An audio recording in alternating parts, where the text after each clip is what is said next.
সে যে বসে আছে একা একা, রঙিন স্বপ্ন তার বুনতে। সে যে চেয়ে আছে ভরা চোখে, জানালার ফাঁকে মেঘ ধরতে। সে যে বসে আছে একা একা, রঙিন স্বপ্ন তার বুনতে। সে যে চেয়ে আছে ভরা চোখে, জানালার ফাঁকে মেঘ ধরতে। শান্ত নদীর পাশে বসে থাকতে খুবই ভালো লাগে। কার কার ভালো লাগে নদীর পাড়ে? এটা অবশ্য নদীর পাড় না, এটা নদী না, এটা হচ্ছে আমাদের বাইপাস। যখন বৃষ্টি হয় তখন এখানে পানি জমে।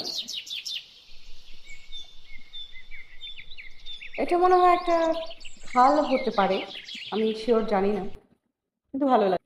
মুক্ত খোলামেলা পরিবেশে আমার সময় কাটাতে বরাবরই ভালো লাগে।